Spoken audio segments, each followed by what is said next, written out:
everybody, and welcome to XNO Under the Covers. This is our first official podcast, and we are so thrilled to have you guys with us today. Thanks for coming along for the journey. I am here with our guest today, Ashlie Wynter. Now, a lot of you know Ashlie from the local Bookstagram or BookTok scene, but did you know she's gearing up to be a published author? We are so excited to talk to her today. Welcome, Ashlie. Thanks for being here. Thank you for having me. I'm so stoked to talk to you about all things BookTok and everything, but I want to get into your new book first. This is a new venture for you, right?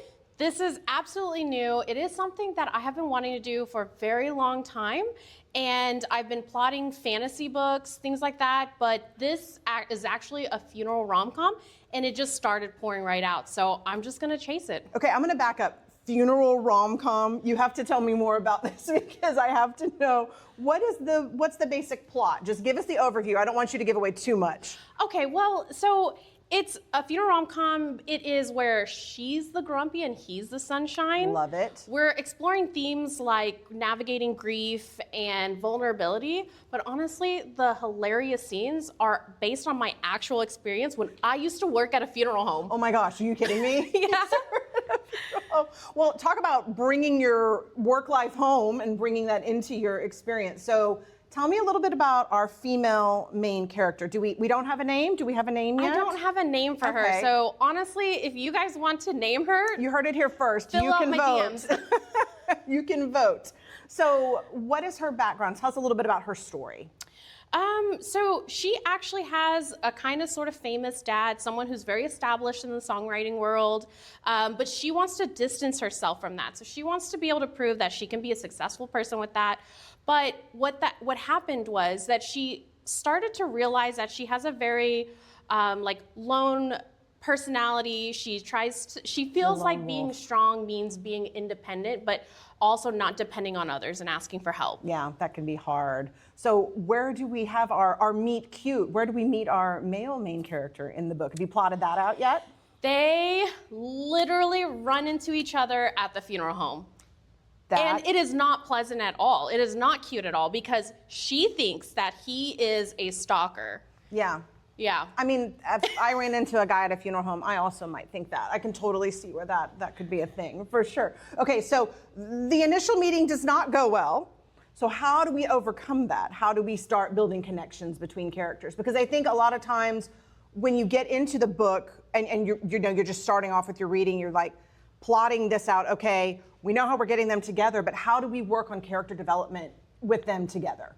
You know, he's actually someone who just lives by the seat of his pants. He's always moving around. He's going here and there.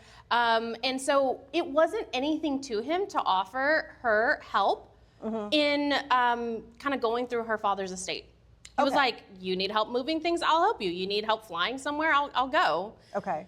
And so eventually, is there some, we call it a third act breakup. Is there some drama, some forces pulling them apart? Because it's challenging, right? Like when you're plotting this out, to sort of pick up where they're going to connect, where they're going to diverge, and then come back together for that HEA we all want. So for them, a real area for growth is when he realizes that he actually is making meaningful connections. He's not just always flying out to some fancy place for a party.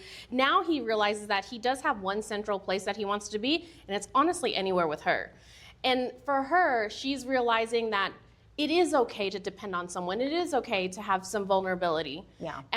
But it is a very uncomfortable thing to face.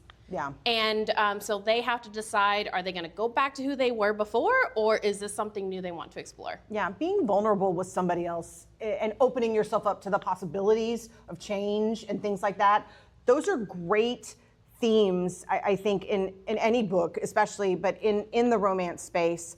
I think that really speaks to everybody. It's not just a funeral rom-com thing. Yeah. I think it's in every single book, and I think it's something men and women can relate to, right? It's not just the female character that has to open up. Yes. Yeah, exactly. So tell me where you are in this plotting. We don't have character names yet. Where are you in this plotting and just your process for publication? I'm about 75% through. In fact, I'm actually at that part where we're having a lot of very uncomfortable discussions right now, and we're trying to decide what's going to happen next. Okay. Yes. So we're self-publishing, traditional publishing? What's the path kind of forward for getting the book in readers' hands? So I've researched a lot about whether I want to go traditional or independent. And they both have their pros and cons. Right. I think for me this time, I want to go the indie author route. I have a lot of indie authors that I look up to, and I love having the freedom of choosing what to do having a lot of choice in the way I'm represented. Right. And these are your characters, this is your creation, this is your first novel, right? Yes. So you want to be able to have that creative control and feel like you're meeting the right kinds of, people, and that you're sort of working toward a goal that, makes you happy in terms of getting it published and in readers' hands. And you're local to Houston, I might add. You are from here.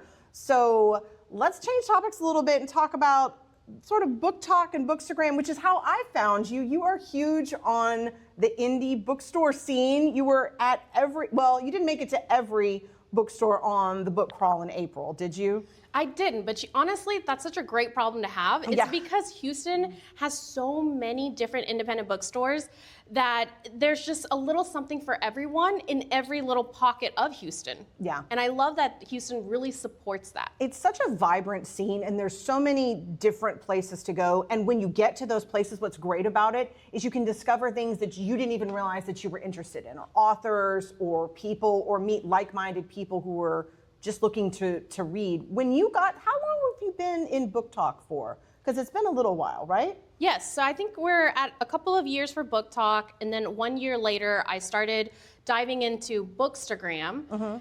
And honestly, I've found really good communities in both pockets. I really like the support, the unity that there is there, and then being able to actually meet with indie authors, right?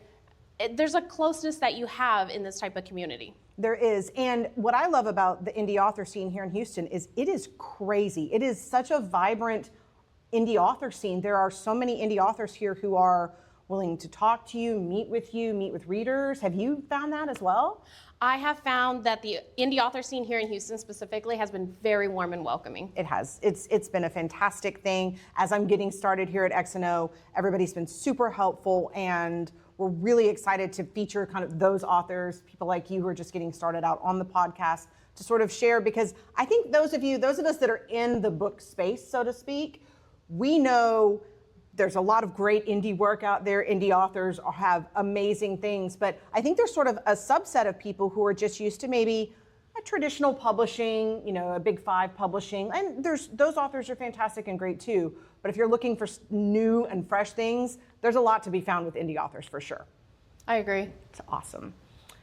Okay, rapid fire with Ashlie Wynter. Top 5 questions that you guys want to know. Okay, are you ready? Yes, let's Okay, go. are you ready? Okay. First romance book you ever read that got you in the genre? It was ACOTAR, but specifically A Court of Mist and Fury. Okay, I think, let's time out on that. I think that's everybody's, it's my favorite too. I just have to throw that in and say that. Okay, favorite trope? Enemies to lovers. Especially if there's a little kidnapping in there, I'm great with that. I think we all love a little kidnapping. I'm just saying, it's fine. It's totally fine. What are you currently reading right now? I am starting Shippers by Catherine Thinner. Oh my gosh, it's so fantastic. Yes. I loved that book. And she was just here in Houston. She was in a bunch of different places doing signings. That's fantastic. Okay, so this is how I pick books to read. Yeah. I just find what is brand new out there, what arcs are out there, what indie authors are posting, they're coming up, and I put that on my list, and I get it as soon as I can. Yeah, no, that totally makes sense. All of the great books that I've found have come out lately have been from indie authors, or they've been just, stuff I wasn't expecting. They've been arcs or just different things that I wasn't expecting. Okay, finally, last question. If you could take one book to a deserted island with you, can be any genre, doesn't have to be romance, and that's the one book you have for the rest of your life, what is it? It's going to be Serpent Wings of Night by Carissa Broadbent. Man, that was instantaneous. You didn't even hesitate. No. There was no hesitation there. All right, we'll pack your bags. We'll take that with you. This was Rapid Fire with Ashlie Wynter. What's coming up next for you? You have to tell me what's coming up next. I saw some things that you posted. You have a couple of events that you're going to and different things that you're doing, or? Yes, so as soon as we get back, I'm actually packing up for City Fling. So this is a event that is in Austin, Texas. It's a traveling event, so next year will be at different locations. So that's really fun. And then I just recently announced also that I was selected as a content creator for Villains and Vixens. This is also another Texas event that will be in Dallas of 2027. That is fantastic. Well, where can people go to follow you, check out all of the new things and exciting things you have coming up? So you'll be able to find me at ashliewynter.com. Awesome. Thank you so much for being here. We really, really appreciate it. And thank you guys for tuning in and checking out all the things that Ashlie has to offer. We want to make sure you follow her, give us a like, a share, and don't forget to tune in next time.